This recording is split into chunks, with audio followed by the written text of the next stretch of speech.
Nakakapanlumo ang nangyari sa player na to ng Detroit Pistons na kahit kalaban napaiyak sa nangyari. Nakakatakot ang injury na ito. Kyrie Irving, pinasayaw si Dillon Brooks at napaluhod pa mga idol.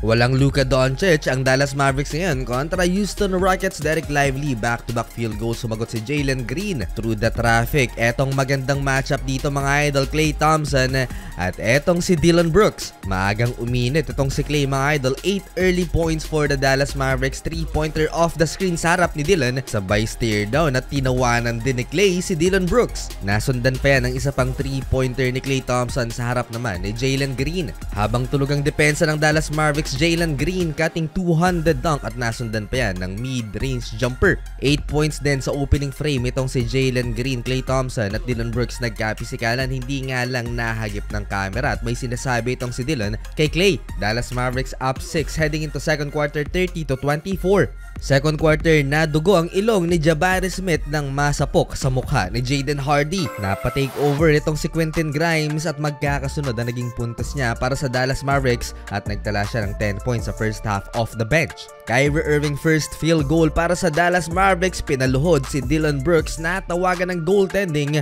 ang Houston Rockets. Grabe yung ginawa ni Kyrie kay Dillon. Sumagot ng corner 3-pointer si Brooks at si Jalen Green mga idol. 16 points sa first half kaya nakalamang ang Houston Rockets. Scoop play-up, acrobatic finish mga idol, and 61-52 halftime in favor of Houston Rockets. Third quarter, palubo ng palubo ang kaalamangan ng Houston Rockets dito sa Dallas Mavericks. Dillon Brooks nakaganti na kay Klay Thompson at siya naman ngayon ang nag-stare down sa bench ng Mavericks. Ganda ng ball movement ng Houston Rockets kaya nahihirapan ng Dallas Mavericks. Wala pang balita kay Luka Doncic kung kailan makakabalik sa hardcourt matapos magtamo ng non-contact injury sa NBA Christmas game kontra sa Timberwolves. Nahirapan si Kyrie Irving na bumuhat ng kupunan dahil dito sa depensa ng Houston Rockets.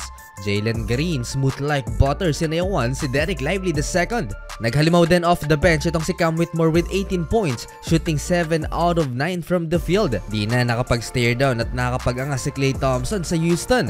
Crunch time, hindi na nahabol pa ng Dallas Mavericks ang malaking lamang ng Houston Rockets at sa huli, panalo ang home team. Natalo ang Dallas Mavericks.